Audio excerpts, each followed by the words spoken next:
lecture. Donc voilà, je voulais commencer par cette petite anecdote, sachant que les éditions DDB vont fêter leurs 150 ans en 2027. Donc on aura l'occasion de reparler de tout cela. Première chose. Et deuxième chose, je pense que l'enjeu de cette soirée, c'est de faire mémoire. Alors faire mémoire au sens judéo-chrétien du terme, c'est-à-dire il ne s'agit pas simplement de se tourner vers le passé. Certes, on va se tourner vers le passé pour essayer de cerner l'héritage d'Emmanuel Mounier, mais faire mémoire dans ce sens judéo-chrétien, c'est plus encore que se souvenir, c'est de rendre présent, c'est d'actualiser finalement cette pensée du philosophe Emmanuel Mounier. Je crois que c'est aussi l'enjeu des échanges qui vont avoir lieu ce soir, non seulement de parler de ce qu'il a pu concevoir, faire, et surtout de voir quels sont les enjeux pour aujourd'hui, en quoi sa pensée peut être une source d'inspiration pour nos enjeux, qu'ils soient sociaux, éthiques, politiques et peut-être aussi écologiques. On en parlera à l'occasion de cette soirée. Donc je vais présenter rapidement chacun des intervenants. Donc je vais commencer par Anne Dugin, qui est à ma droite, qui est politiste de formation, rédactrice en chef de la revue Esprit, dont le numéro du mois d'avril, alors on est à la toute fin du mois d'avril, donc vous pouvez sans doute aussi nous parler du numéro du mois de mai, mais le numéro du mois d'avril est consacré à l'intelligence artificielle, et puis bien évidemment, à l'occasion de cet anniversaire, puisque je le souligne, on est là aussi à l'occasion des 120 ans de la naissance d'Emmanuel Mounier. Vous consacrez cet édito à la pensée de Mounier. Alors peut-être un petit mot sur le numéro à venir du mois de mai. Merci Antoine. Alors le numéro du mois de mai, il est tout juste sorti des presses. Il va arriver prochainement chez les abonnés et un petit peu plus tard en librairie. Il prend acte de ce que l'on ressent tous probablement comme un basculement assez vertigineux de l'ordre international à travers ce qui se passe aux États-Unis. Et son dossier s'intitule La force sans le droit, et c'est une réflexion sur ce tournant. Alors en réalité, c'est toujours compliqué la réélection de Donald Trump manifeste quelque chose qui était déjà en cours depuis un moment. C'est Antoine Garapon et Anne-Lorraine Bujon qui ont coordonné ce dossier, qui est effectivement d'abord une réflexion autour de la guerre menée contre le droit. Voilà. Mais qui n'est pas désespéré. Merci beaucoup Anne. Jacques Le Goff, bonsoir. Vous êtes universitaire, professeur émérite des universités. Vous êtes le président de l'association des Amis d'Emmanuel Mounier. J'ai lu avec intérêt le livre que vous avez écrit, alors je crois qu'il date déjà de 2 ou 3 ans, aux presses universitaires de Rennes, qui s'intitule Emmanuel Mounier d'hier à aujourd'hui, l'actualité du pensée. Donc ça colle complètement, bien évidemment, avec la thématique de ce soir. Marie Leduc-Larrivée, bonsoir.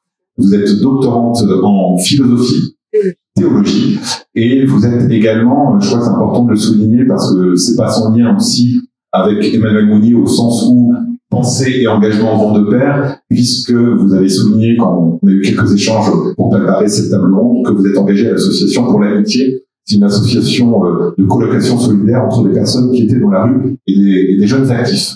Et donc une chaise vide pour accueillir Kevin Riquet. Je ne sais pas s'il est là, il n'est pas encore arrivé. Je le présente et il va nous rejoindre dans quelques instants. Il est donc le doyen de la faculté de philosophie de l'Institut catholique de Paris. Il est également membre de la rédaction, je crois, de la revue Esprit. Voilà, j'espère qu'il viendra. On aura grand intérêt à l'écouter également. Alors, pour commencer, j'aimerais qu'on rencontre un peu plus la personnalité d'Emmanuel Mounier avant de nous intéresser à sa pensée, au fondement de sa pensée. Donc, peut-être une première question pour vous, Jacques Le Goff. Que peut-on dire de son caractère, de son style d'écriture, de sa pensée? On peut déjà dire qu'il est né à Grenoble, et donc il a fait des études de philosophie, mais peut-être que vous pouvez nous en dire plus, un peu plus sur sa psychologie et son caractère. Oui, bonsoir, cher ami. Je peux en dire un peu plus sur sa biographie, bien sûr, que sur son tempérament. Je ne parlerai que par écho, par ouïe. Son tempérament était, vous l'entendez? Oui, là, c'est bien. De notoriété commune, ils avaient, c'est pas un bon caractère, il avait un bon caractère. Aujourd'hui, c'était vraiment une belle personne. Dont les traits caractéristiques étaient fondamentalement son attention à autrui, son sens de l'écoute, un sens de l'écoute qui sera manifesté également dans son travail proprement intellectuel. Il cessera de débattre et de manière approfondie avec les uns et les autres.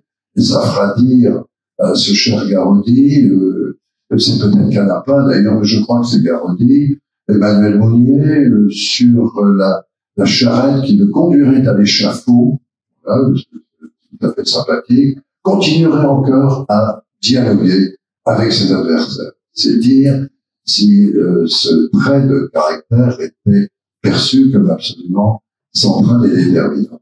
Donc, caractère, par ailleurs, trait de caractère, je dirais que Mounier était aussi fondamentalement, il écrit d'ailleurs à plusieurs reprises, c'était un méditatif.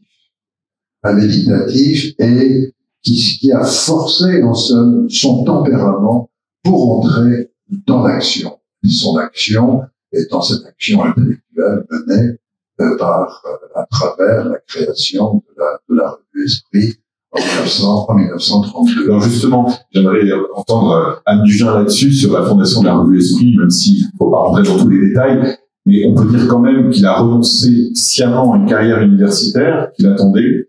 Il a quand même été deuxième de l'agrégation de philosophie après Raymond Aron. Je crois que c'était la même année que Jean-Paul Sartre, d'ailleurs également en 1928, il me semble. Oui, non, il n'a pas eu l'agrég.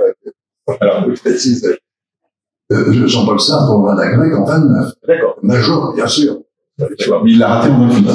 Il a raté en 28. Voilà, d'accord. En tout cas, on a vraiment l'impression qu'il a tout sacrifié pour la revue. Alors ça, c'est une question, il est difficile de répondre à ça. Effectivement, il a tourné le dos à la carrière universitaire. Et d'ailleurs, tout comme Sartre, Raymond Aron et Paul Mizan, qui sont nés en 1905 tous les quatre, c'est la même génération. L'histoire retient la diversité de leurs engagements, mais c'est la même génération. C'est toutes des personnalités qui ont éprouvé un grand besoin de s'exprimer hors des institutions universitaires. Et trois d'entre eux, qui ont vécu le plus longtemps, ont fondé des revues. Commentaires, les temps modernes, et donc Esprit.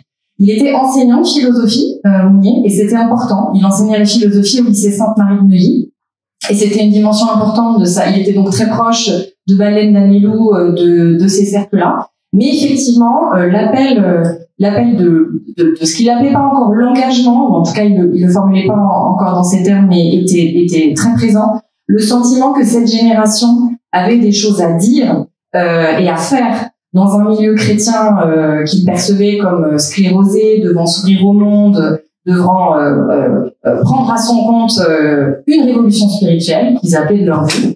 Ça a été l'engagement le plus net. Et je dis juste parce que vous l'avez souligné que Jacques, vous avez souligné qu'il était méditatif. Je crois que c'est très vrai. En fait, dans une lettre écrite 2-3 jours avant, enfin, l'une des dernières lettres à Jean-Marie Domna qui dit: oh, il y a quelques années, on m'aurait dit que Esprit s'arrêterait, ça m'aurait détruit. Aujourd'hui, je suis à l'aise avec cette idée, c'est pas ça l'important, je crois que je suis méditatif. Et dans sa dernière lettre, qu'il écrit à l'abbé André de Pierre, qui est un prêtre ouvrier très important, qui était très actif à Montreuil dans ces années-là, c'est sa dernière lettre, il dit: je crois que il faut que je donne plus de temps, ma femme et moi, nous souhaitons donner plus de temps à votre action dans les milieux ouvriers, etc. Et donc, en fait, à travers le fait qu'il se conçoit comme méditatif d'un côté, qu'il pense que sa place est peut-être en partie auprès des prêtres ouvriers de Montreuil, ça laisse penser qu'en fait, la revue n'a jamais été une fin en soi pour lui. Et ça, voilà, moi, c'est une grande leçon qu'il m'a léguée et que j'essaie de retenir. Parce que c'est vrai qu'une des phrases assez célèbre d'Emmanuel Mounier, c'est la suivante: l'événement sera notre maître intérieur. Et en vous entendant, on sent bien que c'est l'événement aussi qui conditionne ses choix, peut-être sur ce sujet ou sur d'autres sujets, Marie, par rapport à ce qu'on disait sur le style de Mounier, sur sa pensée, sur son caractère. Alors, soit vous pouvez réagir à ce que je viens de dire, mais autrement, peut-être, moi, la question que je me posais, c'est comment vous avez rencontré Mounier d'une certaine manière, par quelle première lecture, qu'est-ce que ça vous a apporté dans votre vie de jeune femme,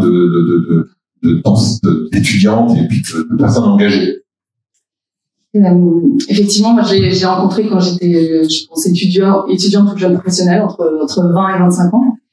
Et en fait, vraiment, j'ai été très frappée par ce lien qu'il fait entre la vie intérieure, sa foi très vive, une foi très vive, et puis l'engagement social et l'engagement politique. Il y a un peu ce trio qui, moi, m'a beaucoup parlé, et puis aussi son ancrage à gauche, on sent bien.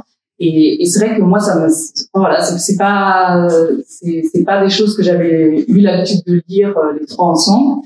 Peut-être qu'on a des traditions dans le catéchisme français moins à gauche, et du coup, c'était un peu une surprise, et c'est devenu un peu un compagnon de route, et qui m'a aidé aussi à faire ce lien aussi dans ma vie quotidienne et dans mes engagements.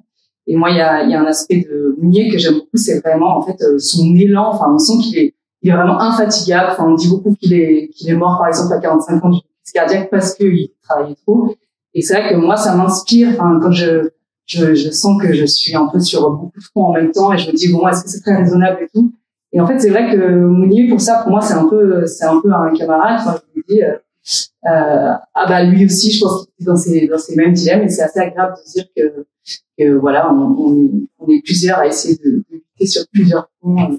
C'est quelque chose que j'aime beaucoup chez lui. Alors, un homme d'engagement, un homme d'action, mais aussi on pourrait dire, Jacques Le Goff, que c'est un homme marqué par l'épreuve de la maladie qui l'a concerné des jeunes hommes, j'allais dire, et puis l'épreuve aussi, les épreuves familiales, avec notamment la maladie de sa fille Françoise, donc des épreuves qui ont marqué sa vie et est-ce qu'elles ont nourri aussi sa pensée? En tout cas, il ne pouvait pas ne pas les prendre en compte dans l'élaboration de sa réflexion.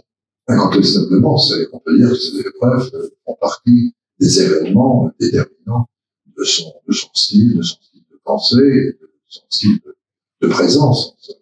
Et la première épreuve, en effet, c'est une épreuve personnelle qui le concerne alors qu'il est tout enfant, et il est blessé dans la cour de récréation, par un jet d'une etc. Et il en restera blessé à l'œil et avec une surdité assez caractérisée d'une oreille, ce qui va l'handicaper à temps soit. Donc, ça, c'est la première épreuve. La seconde, c'est évidemment la naissance, pas la naissance de Françoise, mais la maladie qui va frapper sa fille aînée, Françoise, suite à un vaccin antivariolique. Elle va basculer dans une encéphalie très profonde et n'en sortira jamais. Et à travers ces textes, on suit le parcours de ce père qui espère. On parle d'une tumeur au cerveau, d'une tumeur cérébrale, etc. Jusqu'au jour où il doit s'avouer la vérité dans son caractère implacable. Et aucun espoir, elle ne sera jamais remise sur pied. D'ailleurs, il y a des pages poignantes sur sa fille Françoise dans ce livre que j'ai oublié de signaler, Honte à moi. Emmanuel Mounier, Pensée combattante pour des temps incertains, ce sont des pages choisies, c'est une réédition que publient les éditions DDB, et je précise aussi que la sélection a été faite par Yves Le Gall, qui doit être quelque part dans l'assemblée attentive. Voilà. Et j'aimerais justement, en prenant un passage que cite Yves Le Gall dans ce livre, terminer justement sur cette première partie concernant le caractère et le style de Mounier. Il y a cette citation de Paul Ricoeur que Yves Le Gall a choisi de mettre dans ce livre, définissant la personnalité d'Emmanuel Mounier en ces termes: irréductible et offert. Irréductible et offert. Alors, je ne sais pas si Anne, ça vous dit de réagir à cette expression qui paraît un peu, non pas opaque, mais pas complètement claire. Oui, pas complètement évident, et en même temps, je crois que je vois bien ce qu'il voulait pointer du doigt. Irréductible au sens où il y a quelque chose de très, pour employer aujourd'hui un mot qui est peut-être source de malentendu, il y a quelque chose de très radical chez Mounier, au sens où il y a quelque chose qui ne plie pas, quoi. Il y a à la fois une grande douceur, je crois, chez cet homme, qui est d'un accueil que tous les interlocuteurs qu'il a eus ont souligné et dont ils ont transmis la rare qualité. Mais il y a quelque chose de très, il est debout, quoi. Donc il y a quelque chose d'irréductible là. Et souvent sa pensée ou les orientations qu'il a données à la revue ont été un peu rabattues sur l'idée de troisième voie. Troisième voie, on y reviendra peut-être, entre des systèmes politiques, des systèmes de pensée, entre lesquels il ne voulait pas choisir, et entre lesquels il considérait que on ne devait pas avoir à choisir entre des options qui sont pas les bonnes, quoi. Donc il y a quelque chose d'irréductible, et ouvert, c'était ça le deuxième terme. Offert. Et offert en même temps parce qu'effectivement, il avait cette personnalité d'une générosité rare, parce que il a effectivement donné énormément et sans doute trop. Enfin, Marie, on vous souhaite de pas mourir d'épuisement à 45 ans d'une crise cardiaque sur le bureau. Et donc, il a donné sans compter. Ça c'est très marquant dans la façon dont les témoignages parlent de lui. Oui, alors Jacques Leboeuf, Anne vient de prononcer un mot dont j'ai découvert l'importance dans l'œuvre de Mounier, et d'une certaine façon, c'est l'un des mots les plus révélateurs de cette disposition d'esprit face à la notion de personne, dans sa définition de la personne. C'est le mot de générosité. Et dans le fond, c'est un mot omniprésent dans son travail et qui exprime bien justement cette disposition d'offrande de la personne, d'ouverture, ce mouvement qui impulse une puissante dynamique vers le monde, vers l'engagement, vers autrui, vers la présence à tous les autres, et qui est compensé, comme il dira, sur un mouvement systole-diastole, qui est compensé par un travail sur l'intériorité. Et toute la vie personnelle d'offrande est une recherche finalement du juste point d'équilibre entre les forces centripètes et les forces centrifuges à la Oui. Alors justement, Marie, on pourrait dire finalement qu'il n'y a pas de personnalisme communautaire chez Mounier sans cet enracinement, je ne sais pas si le mot est exact, en tout cas sans cet ancrage dans l'intériorité. On sent que c'est quand même central chez lui, cette intériorité, mais qui n'est pas une intériorité de repli. Oui, en fait, il y a une chose aussi qui m'a marqué un peu récemment, c'est le fait que Mounier est laïque. Et il y a plein d'intuitions chez lui, en fait, qui me paraissent acquises, enfin moi qui me paraissent acquises, mais qui n'étaient pas avant Vatican II, je pense. Et notamment ce sujet de la liberté intérieure qui est la sienne et avec laquelle parfois il peut s'engager dans des lieux qui sont pas forcément évidents pour un chrétien de son temps. Et effectivement, je pense qu'il peut avoir une assise intérieure, une liberté intérieure assez forte pour ça. Et à un moment, il dit, parce que sur la question de la révolution spirituelle, qui est parfois un peu floue, il a une phrase qui dit il ne nous est pas demandé autre chose que d'être véritablement chrétien. Et voilà, en fait, c'est vraiment réussir à vivre l'évangile là où on est, avec ce qu'on est. Mais c'est vrai que ça paraît étonnant. Ça paraît étonnant. Il faut prendre un peu de distance pour qu'on s'aperçoive que c'est étonnant, parce que ça paraît évident, au contraire, quand il y a un certain nombre de réflexions de Mounier dans son rapport à l'Église. Mais je pense qu'effectivement, à l'époque, ça devait être un peu révolutionnaire, cette liberté qu'il avait par rapport à l'institution. Et on le sent, notamment dans certaines pages de l'affrontement chrétien. En tout cas, moi, c'est ce texte-là qui m'a marqué. Il y a peut-être d'autres textes aussi où il manifeste cette liberté par rapport à l'institution ecclésiale, tout en étant un disciple du Christ complètement affirmé, quoi. Oui, je sais pas très bien quoi dire de plus, mais c'est vrai qu'il y a une forme de créativité propre, je pense aux laïcs, qui est assez précieuse et inspirante. À 2 reprises au moins, il faut savoir que la revue a failli être interdite par Rome, mise à l'index purement et simplement, et en particulier suite au numéro qui date de 33, me semble-t-il, numéro sur le monde chrétien et monde moderne, monde chrétien désormais établi, etc. Et évidemment, il faudra que des interventions ont lieu pour que l'interprojet ne se réalise pas. Et pour parler clair, c'est Jacques Maritain qui emportera sans doute la décision du Vatican de s'en tenir là et de ne pas aller jusqu'à une mesure extrême. Mais en effet, alors, ce qui me frappe, moi, chez Mounier, et j'essaie toujours d'y insister un peu, c'est son côté, effectivement, laïque. Profondément laïque. Il est aussi chrétien qu'il est laïque, aussi laïque qu'il est chrétien. Je le dis parce que, trop souvent, on dénature sa pensée, on la stigmatise d'une certaine façon, en considérant que c'est un philosophe chrétien, etc., que ça ne mérite pas plus d'attention que ça.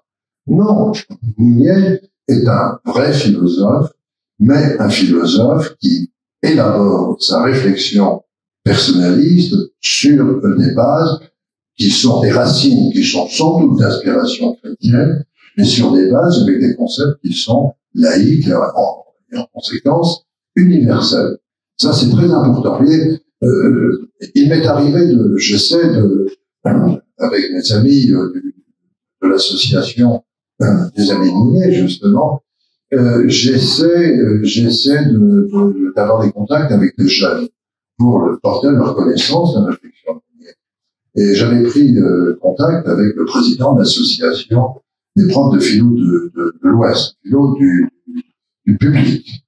Et le président m'a dit immédiatement, mais monsieur, c'est pas possible de parler de Mounier dans un lycée public. La laïcité l'interdit. Alors je lui ai dit, mais vous pouvez développer quelle conception faites-vous de la laïcité? Et puis en plus, vous vous trompez complètement sur Mounier, qui, je me permets de rappeler, Mounier Esprit, en 1949, dans un dossier intitulé « Proposition de paix scolaire », ne préconise rien de moins que la création d'un service national de l'enseignement, de l'éducation, qui intégrerait à la fois, sur des modalités, sur des modalités indéterminées, le public et le privé.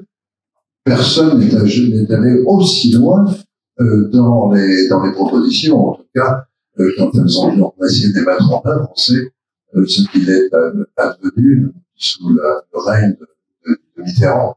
Et oui, donc il y avait là chez lui une posture laïque de principe et qui le conduisait justement à avoir des rapports un peu compliqués avec les centristes. Parce que, estimait-il, les centristes ont tendance à mêler de manière inconsidérée, abusive, le politique et le religieux au profit d'une espèce de soupe un peu tiède. Oui. Et donc, voilà. Alors, par rapport à ça, par rapport à sa relation au christianisme, Anne Dugin, finalement, ce que vient de dire Jacques Le Goff, en tout cas, l'exemple qu'il a donné de cette laïcité un peu exacerbée, méconnaît finalement la conception profonde du christianisme, en tout cas telle que la concevait Mounier, c'est-à-dire je suis d'autant plus ouvert au monde et engagé dans le monde que je suis fidèle à l'évangile. En tout cas, il semble que pour Mounier, cet engagement chrétien était la condition de son engagement au service de la cité, j'allais dire. Oui, et réciproquement. C'est-à-dire que je crois que plutôt que Mounier est incontestablement un laïc. Plutôt que de parler de sa laïcité aujourd'hui, qui est source de tellement de, voilà, votre exemple avec les voies avec l'éducation nationale en son représentatif, Mounier, je crois, ce qui me paraît le définir le plus clairement, c'est que c'est quelqu'un qui croit à la séparation des ordres. Et donc, il y a le temporel, il y a le spirituel, et il existe le religieux, il existe le laïque, et il fait partie de ceux, en tout cas il le dit comme ça, dont l'axe de la vocation, dit-il, a été de faire travailler ensemble les chrétiens et les non-chrétiens. Il a voulu d'emblée qu'Esprit ne soit pas une revue chrétienne. Elle s'appelle Esprit, mais ce n'est pas une revue chrétienne. Et c'est très clairement affirmé dès le départ, et la composition du comité de rédaction on a toujours attesté. En revanche, il a toujours considéré que cette cité personnaliste qu'il appelait de ses vœux et cette révolution spirituelle qu'il souhaitait mener, son fondement était la prise au sérieux de la dimension spirituelle de l'existence humaine. Mais cette cité personnaliste, elle n'est pas chrétienne. On n'est pas dans une, elle est utopique, certes, elle reste un horizon de l'action, mais elle est le lieu dans lequel doivent construire un avenir commun des chrétiens et des non-chrétiens. Et dans Feu la chrétienté, enfin ce texte effectivement marquant, une des expressions les plus fortes de Mounier sur le sujet qui est souvent reprise, c'est il faut absolument que les chrétiens se débarrassent du cadavre de la chrétienté médiévale. C'est-à-dire que pour lui, il fallait cesser de rêver un ordre social chrétien. et que c'était tout le propos de ce dossier qui a quand même marqué un monde moderne, monde chrétien. C'est-à-dire, il y a de la modernité dans le christianisme a sa place dans la modernité, mais il ne faut pas s'arrêter à penser de façon sclérosée un ordre social qui correspondrait, qui reflèterait finalement, qui serait en miroir des prescriptions de l'Église et de l'Évangile. Et je crois que nous avons un quatrième invité. C'est magnifique. Camille Riquier, bonsoir. Bonsoir. On va vous laisser le temps de vous installer. Je ne vais pas vous assaillir de questions d'emblée. Moi, ce que j'aimerais savoir, ce qui m'intéresse effectivement de voir avec vous, c'est d'essayer d'explorer un peu plus ce couple intériorité-action. Alors, on pourrait trouver d'autres qualificatifs, mais qu'est-ce qui est premier? Est-ce que, naturellement, on a envie de dire c'est l'intériorité qui est première et qui mène à l'action, mais j'aimerais citer par exemple Mounier dans l'édito de 1932, donc le premier numéro de la revue Esprit, Refaire la Renaissance. Il nous dit ceci: l'action auprès des hommes n'est pas pour nous une vocation occasionnelle qui se cherche des lettres de noblesse, elle est la plénitude de notre pensée et l'achèvement de notre amour. Donc là, en lisant cette citation-là, moi j'ai l'impression finalement l'action elle est aussi première que l'intériorité. Oui, il le répète dans le personnalisme. Il reprend cette formule pratiquement mot à mot dans le personnalisme qui date de 1949. Et en fait, on peut pas dire l'un ou l'autre, c'est toujours l'un et l'autre. Et la pensée de Mounier, comme celle de son ami Paul Ricoeur d'ailleurs, est fondamentalement une pensée de la tension. Toujours, il y a des tensions entre des pôles. Tension entre l'individu et la personne, tension entre le politique et le prophétique, tension entre le politique et le religieux, etc. Et donc, il estime comme un Armel, de demeurant, que c'est dans l'écart ancien que les choses se passent effectivement. Et à propos, alors j'en parlais hier à Nantes avec des amis de poursuivre, et qui s'imaginaient que pour Mounier, il y avait des gens qui étaient des individus et d'autres qui étaient des personnes. Je dis non. Pour Mounier, nous sommes tous habités par cette tension entre le pôle ou le plan individualiste en somme et l'autre plan, le plan de la personne définie par sa présence et la générosité que j'évoquais tout à l'heure. Donc, c'est ce concept de tension. Et on s'aperçoit que c'est le principe même de la dynamique du personnalisme. Il dira souvent, d'ailleurs, la personne, ce n'est pas un statut, ce n'est pas un fait, pourrait-on dire, mais c'est une dynamique, c'est un mouvement de personnalisation. Camille Riquier, on part dans le dur de la pensée d'Emmanuel Mounier, donc c'est l'occasion de vous entendre par rapport à ce qui vient d'être dit sur ce couple systole-diastole, intériorité, engagement, avec cette tension, et cette tension, je vais le dire aussi, pour reprendre les mots d'indulgence aussi, de réciprocité, quoi. Merci, et veuillez me pardonner pour ce retard, mais qui, d'une certaine manière, illustre cette tension. Mon esprit était déjà là et mon corps était à la traîne. Parce que justement, il y va de pouvoir s'engager corps et âme. Donc ce n'est pas sans tension, de soi avec soi et de soi avec les autres. Et même, je dirais qu'il n'y a pas non plus de tension sans disproportion. Il y a quelque chose de pascalien aussi chez Mounier, dans le sens où il s'agit de s'engager pour des causes imparfaites, qu'il ne s'agit pas de se faire gardien des idées d'un esprit déjà constitué, qui était au fond l'appel de Julien Badin, d'être le gardien de valeurs spirituelles, qui n'a pas à s'engager pour des causes temporelles. Il s'agissait au fond de s'engager où qu'on soit et quel qu'on soit. L'esprit est d'abord un cri. Ce cri manifeste cette disproportion et l'imperfection de nos engagements. Donc l'action d'abord, je veux dire, et l'esprit, si je puis dire, se relève de l'action engagée. Il y a deux sortes d'individus, on pourrait dire les prométhéens. Prométhée, c'est celui qui pense avant d'agir. Prométhée, c'est qui prévoit tout. Il a un frère qui s'appelle Épiméthée, c'est-à-dire qu'il pense après. Il agit et il pense après et il ne voit pas toutes les conséquences des actions qui furent les siennes. Et bien, d'une certaine manière, on agit, on réfléchit ensuite et on réfléchit, si je peux dire, sur les hésitations, sur les inconséquences peut-être de certains de nos actes, mais d'une certaine manière, les idées viennent de l'action elle-même. Ce n'est pas des thèses, ce n'est pas des idées, c'est justement des pensées vivantes qui, si je peux dire, ont besoin du feu de l'action pour pouvoir être nourries. Voilà, donc nous sommes d'accord, vous voyez, c'est et la personne, c'est ça aussi. Alors, pour ce deuxième point où on est en train d'explorer les fondements de la pensée d'Emmanuel Mounier, on peut pas non plus ne pas évoquer le contexte des années de la fondation de la revue Esprit, le contexte de crise des années 30, etc. Bon, ça peut paraître une question un peu banale, mais j'aimerais vous entendre là-dessus. De quelle manière ce contexte très particulier de crise a forgé aussi tout ce qu'on vient de dire, tout ce qu'on est en train d'esquisser sur sa pensée personnaliste, sur ce couple intériorité, action, etc. J'imagine que ça a été déterminant face à ce désordre établi. Il a fallu justement trouver des armes philosophiques qui comptaient. Oui, alors peut-être que Jacques Le Goff en parlerait mieux que moi, mais il me semble qu'il y a vraiment quelque chose qui s'est joué en deux temps pour Mounier et ses camarades.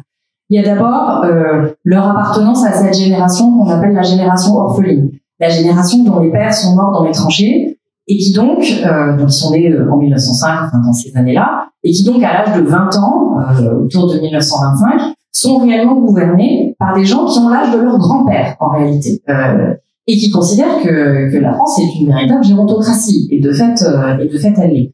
Que ces institutions sont sclérosées, que la démocratie parlementaire fonctionne mal, qu'elle est corrompue. Là-dessus arrivera la grave crise financière de 1929, qui les confirme tout à fait dans leur diagnostic d'une crise de civilisation. Et dans cette crise de civilisation, pour eux, il y a plusieurs ingrédients, mais il y en a un en particulier qu'ils vont reprocher autant au libéralisme qu'à la montée des pensées qu'on n'appelle pas encore totalitaires, mais que sont d'une part l'idéologie fasciste et d'autre part l'idéologie communiste.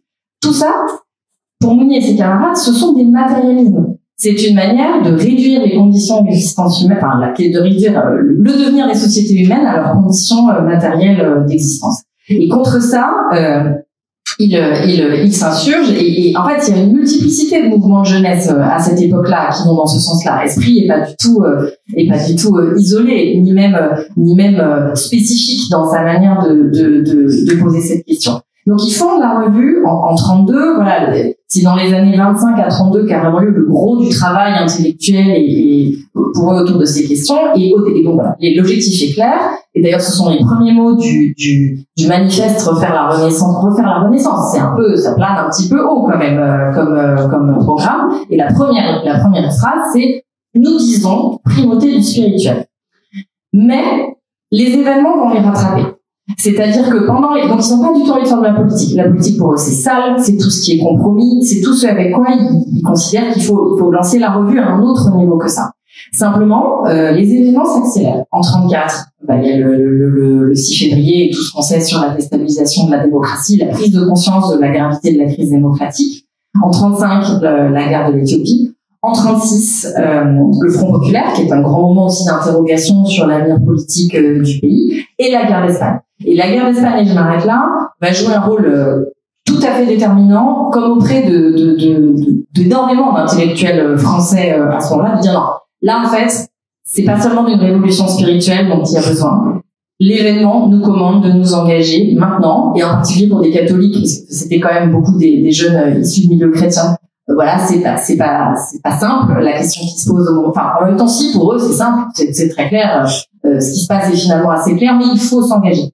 Et comme le disait Camille, c'est dans ces années-là que naît une philosophie de l'engagement, notamment autour d'une personnalité qui s'appelle Paul-Louis Landsberg. Il dit voilà, il n'y a pas de cause pure, il n'y a pas de cause parfaite. Ça, c'est l'idéologie qui produit ça.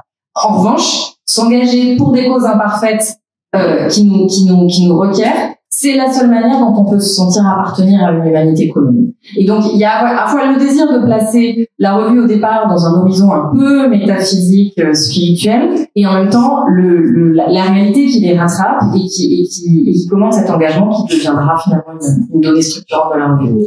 Alors, justement, par rapport à cette question, on va s'embarquer sur cette question-là, si vous voulez bien, la question du politique ou de la politique. On verra s'il faut faire la distinction. Je vais citer Emmanuel Mounier dans Manifeste au service du personnalisme en 1936, et peut-être que c'est peut-être sûr même, le basculement s'est déjà opéré par rapport à cette renonciation à une forme de pureté. Pour rendre à la vie politique sa spiritualité et la lui rendre de l'intérieur, il nous faut donc reconstituer la vie politique sur des organismes qui expriment sans l'avenir la personne intégrale. Nous restituerons ainsi à la politique son beau sens plein de tout l'apprentissage de l'homme vers la communauté. Et Riquier, sur cette renonciation à la pureté, il y a quelque chose d'un peu péguiste là. Alors, oui, et en même temps, c'est sur ce point qu'il s'en sépare. Alors, on sait d'ailleurs, le premier volume des Heures complètes d'Emmanuel Mounier est sorti, et c'est tous les textes qu'il a pu écrire avant la fondation de la revue, et on voit à quel point Peggy imprègne toute sa formation. Et c'est là que je m'inscris aussi dans un mouvement, étant moi-même de cœur un peu péguiste. Mais Peggy se voulut d'une certaine manière pure, fidèle à une cause pour laquelle nul compromis n'est possible, parce que tout compromis est une compromission. Ce qui faisait, si je puis dire, que il partit 300 et à la fin on n'était plus que 5 ou tout seul en arrivant au port. Et c'est peut-être aussi une des intransigeances de Peggy qui a fait qu'il ne pouvait pas travailler, si je puis dire, dans un collectif. Et cela est d'autant plus curieux que c'est sa revue qui a été le modèle d'inspiration de toutes les revues des années 30, d'ailleurs quelque bord politique que ce soit, et qui, encore aujourd'hui, est un modèle pour un certain nombre de revues. Entre Bada, c'est ce que d'ailleurs Michel Vinac dit, mais entre Bada et Peggy, c'est Peggy, curieusement, qui l'a remporté, sachant qu'il est au milieu de sa forme, n'avait que 1500 abonnés. Et, donc, la chose est curieuse. Mais justement, ce qu'apporte Emmanuel Mounier, c'est aussi de ne pas avoir, en quelque sorte, une cause qui soit d'emblée morale et sûre, mais qui peut aussi prendre des risques et accepter d'avoir les mains impures. C'est-à-dire que on reprochait, ou Peggy reprochait à Kant d'avoir non pas les mains pures, mais de pas avoir de main. Eh bien, d'une certaine manière, il faut accepter pas davantage d'avoir les mains sales, mais juste un entre-deux qui se risque parce qu'on se risque tout entier comme personne. Et le mot personne, à mon avis d'ailleurs, précède Mounier et lui succède. Il s'inscrit dans un mouvement global qui apporte davantage. Et ce n'est pas étonnant si un isme s'y est apposé, parce que c'est cela peut-être qui compte encore davantage que le isme, sachant que c'est toujours risqué de créer un isme. Alors que Peggy a pris un isme qui existait déjà, le socialisme, et que le plus souvent, les ismes sont des gants jetés à la figure de celui qui n'y prétend pas. Faut le savoir. En tout cas, on peut pas dire que Mounier est le fondateur du personnalisme. Non, mais il a fait un manifeste. Et d'une certaine manière, a créé quelque chose comme un mouvement qui se voulait pluriel et collectif. Et s'engager pour des causes imparfaites, c'est justement accepter la pluralité, accepter la contradiction, accepter que nous ne disons pas tous la même chose, et que un débat est possible, une critique est possible, et probablement c'est ce que Mounier a apporté à la revue, et à toutes les revues. Ça veut dire comment créer un espace où il n'y a pas, on va dire, une ligne éditoriale derrière laquelle se ranger. Marie, je l'ai pas dit en vous présentant, mais je crois que vous faites partie du collectif Anastasis. Est-ce que, du coup, la figure de Mounier fait partie un peu des figures de référence, au vu de ce qu'on vient de dire sur l'engagement politique, au sens plein du terme? Est-ce que, en tout cas, pour vous, c'est une source d'inspiration, et de quelle manière il peut être une source d'inspiration dans les engagements que vous menez au sein de ce collectif? Je pense que, justement, pour Anastasis, ça pas tellement, parce que il y a une forme de rupture dans l'engagement entre notre génération et la génération qui nous a précédés. Ce qui ne veut pas dire que de manière individuelle, on peut avoir un attachement comme moi, j'ai un attachement vraiment à Mounier. Et sur la question politique, moi je vois que Mounier il m'aide davantage à penser les choses de manière personnelle. Donc sur l'engagement, sur quelque chose auquel je suis très attachée, c'est penser à partir de l'événement. Ça c'est vraiment quelque chose qui me semble très important. Mais après, par exemple, moi je vais pas aller chercher chez Mounier comment révolutionner nos structures, ce qui me semble être aujourd'hui, et je pense qu'Anastasis on partage vraiment cette intuition, c'est le fait qu'il y a vraiment des structures à changer, que le capitalisme, c'est juste, il faut changer ce système et en créer un autre. Et c'est vrai que Mounier avait des paroles fortes, oui, tout à fait. Mais en même temps, il a cette condamnation. Et ensuite, sur quoi s'appuyer pour justement créer quelque chose d'autre. Et moi, en tout cas, aujourd'hui, c'est pas chez Mounier que je trouverai cette inspiration-là. C'est plus ça très intéressant. C'est personnel. Très intéressant ce que vous dites. J'aimerais entendre peut-être Jacques Le Goff et puis les autres intervenants là-dessus, parce que, alors, pour redire les choses autrement, même si je vais pas caricaturer ce que vient de dire Marie, bien évidemment, je reformule en mes termes, est-ce que finalement, Emmanuel Mounier, de révolutionnaire, est devenu réformiste?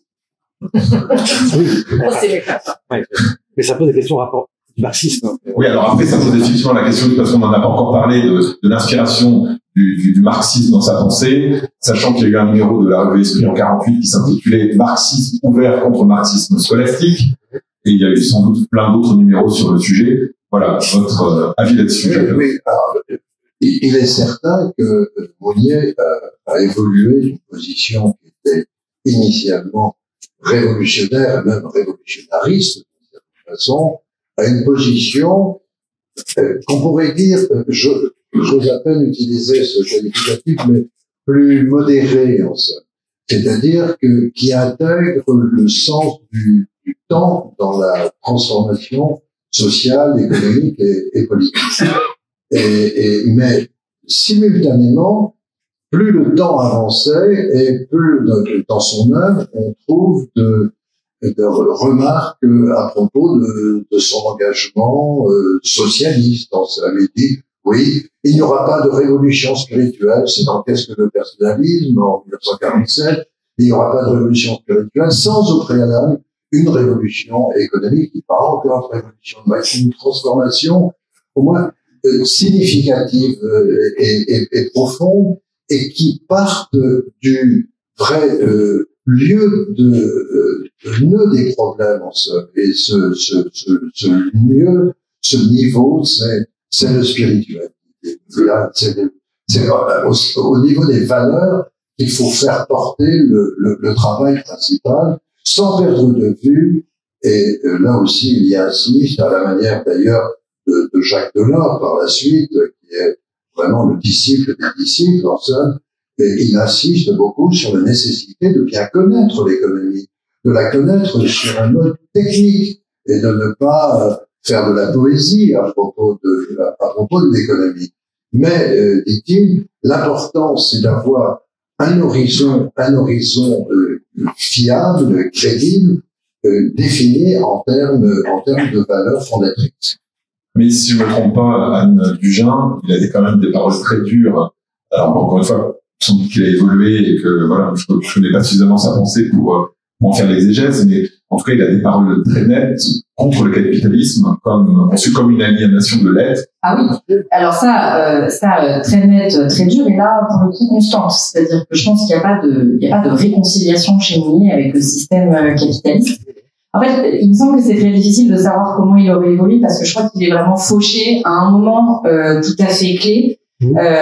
Alors ce moment, j'en dis deux mots. Oui, l'ambition de départ est révolutionnaire, et elle est révolutionnaire, certes spirituellement, mais l'horizon de la cité personnaliste, il est assez radical. Il plaide pour l'abolition du salariat. Il plaide pour un système qui ne s'appelle pas encore l'autogestion, mais qui voilà, de petites communautés productives. Voilà, il est extrêmement proudhonien.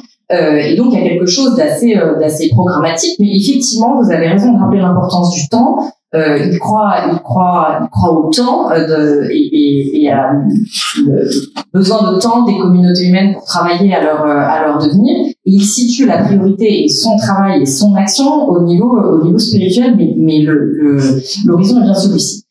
Mais c'est aussi le langage d'une époque, le langage de la révolution. C'est aussi les années 30 où tout le monde parle de révolution, et puis on n'est pas exactement la même chose derrière. Là-dessus passe la Seconde Guerre mondiale, l'épreuve énorme que ça représente. Pour lui personnellement, il est emprisonné. Pour la revue qui est interdite, et qui donc pour toute une génération, une nouvelle génération jeune, émergent dans la résistance, dans le maquis, les Domnac, etc. Ils rejoignent la revue autour de Dieulefit dans ces années-là. Et bon, il est très très évident que après 45, la référence à la révolution ne peut plus avoir le même sens. On ne peut plus en parler dans les mêmes termes que dans les années 30. Et donc là, en fait, la prise de conscience que quelque chose dans les institutions est très fragile et que quand on les met à bas, on ne sait pas bien ce qu'on récupère derrière, naît dans ces années-là. C'est plutôt ses successeurs qui le formuleront comme ça, pas lui. Et alors, vous avez évoqué tous la question de son rapport au marxisme. Là aussi, il y a une petite évolution. Il est extrêmement critique dans les années 20-30. Enfin, le marxisme fait partie des figures de l'adversité qu'il faut combattre.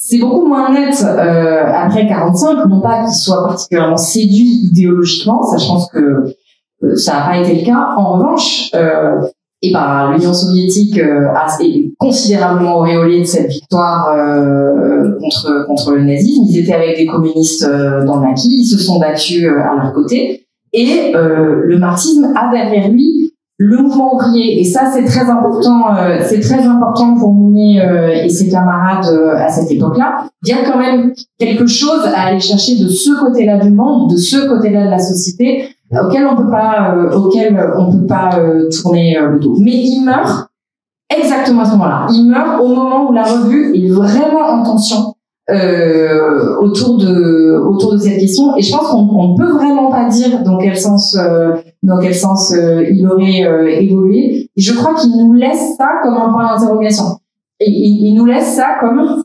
quelque chose de l'ordre d'une interrogation ouverte.